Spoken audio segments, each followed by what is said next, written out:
My name is Carrie Schlade, and I am a 1999 graduate of Northwest State and Bryan City Mayor. Honestly, what brought me to Northwest State was in 1996, in the fall of 96, I had competed in a typing contest at Northwest State with a lot of other students, and I won. And when I was younger, I decided I wanted to be a paralegal, and that trip was my first trip to Northwest State, and I started really considering whether I wanted to be a teacher or a paralegal. And the choice of paralegal led me to the associate's degree because I knew that if I wanted to live in Northwest Ohio for the rest of my life, the wage, whether I got a bachelor's or an associate's, would be similar, and so it was more cost effective for me to choose the associate's degree. I love law, all of law. I liked real estate law, I liked business law, I liked probate law. I like arguing and debating people. It's who I am, so that's what led me to the paralegal. I also knew that part of me wanted to be a mom, and I wanted to spend some time with my kids when they were young, not working, and so law school didn't necessarily appeal to me. I felt that the professors that were living it every day and then teaching it just had a better way to apply it and demonstrate it to us. We were able to go up to the Williams County Law Library for part of our semester and do actual legal research with one of our professors who was a judge. And we had a real estate professor who did real estate law in his real life. What also I found really intriguing is one of my professors years later found out I was doing real estate law in Bryan.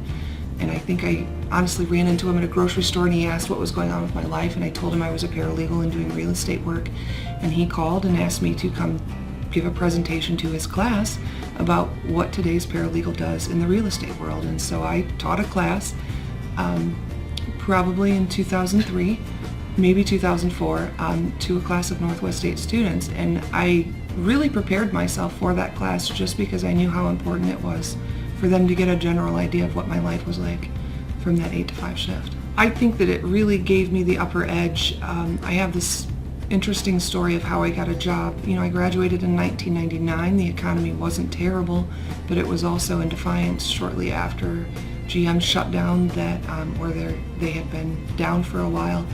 And so the local Defiance County economy was kind of recovering from that. And I went to almost every attorney's office in the 5-county area, an address and a resume in a 2-day time period, and by the end of that 2 days I had a job offer. And some of it was just my tenacity, and the other part of it was I had a degree from Northwest State in paralegal. So when they were looking for someone, even an administrative assistant, I had an edge up on everybody else that was applying for that job. Professionally, my first law firm was at one in Defiance. Also, while I was at Northwest State, I was in paralegal classes with the daughter of the owner of Kaufman's Restaurant. I always worked 2 or 3 part-time jobs while going to Northwest State, and so they needed a waitress. I needed an extra part-time job, so I started waitressing there, and believe it or not, that's where I met my husband, in that restaurant.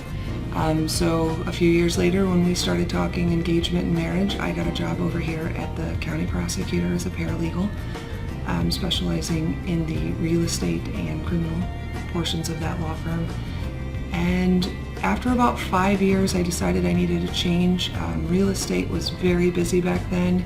We were going to have our second child, so I actually came over here and got a job with the Bryan City Attorney. Worked for her for 3 years. They were great years, but then our third came, and this was the time when we thought maybe I should start staying home with the kids. They were all very young. I had 3 kids under 5 years old. And so for a little over a decade I was a paralegal, and then for a little under a decade I was a stay-at-home mom and community volunteer. The full circle of that is during the time of being a stay-at-home mom, after resigning from my position as a paralegal here, I joined the Planning and Zoning Commission, and then I was on the Community Reinvestment organization. And then 3 years ago I ran for city council at large and won. And this past November I ran for mayor and was elected Bryan's first female mayor. So I really feel that Northwest State actually, oddly enough, had a huge impact on my life. Making that one decision kind of was a catalyst for who I married, who I became, when I worked, when I didn't, and where I am today. I applaud anybody that is a parent and goes back to college, especially if they're working and going to college and parenting.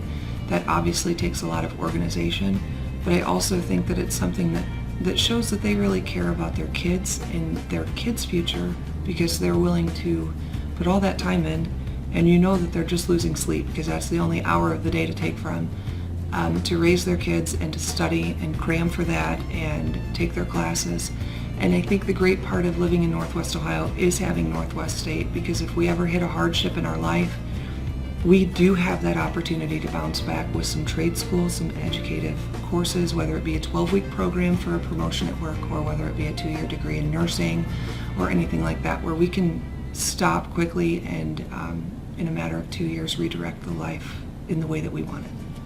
I can tell you today that when I thought about running for mayor, I kind of laughed. I thought, this isn't possible. This isn't something that I could do. First of all, I don't look like what Bryan's mayors looked like in the past. I'm not their age. I'm not their gender. I don't think like them. I didn't have a bachelor's degree. And so I spent probably 4 weeks talking myself out of why I wasn't qualified. And then I remembered when I had gone to an Ohio Municipal League's conference that I knew all the legislation that these people were talking about. I used to prepare for the city attorney all of the ordinances that the city was passing all those years ago. I had kept a pretty good pulse on this community. And I just finally told myself, you know what? The only one standing in your way from running and being the mayor is you, so move over. So it was a great experience for me. I'm very proud to be Bryan's mayor. I'm very proud to be Bryan's first female mayor. I have 2 daughters and a son, and I always want them to think that if they work hard, they can do anything that they want. And this was Mom kind of putting her money where her mouth was and proving that that was a true statement.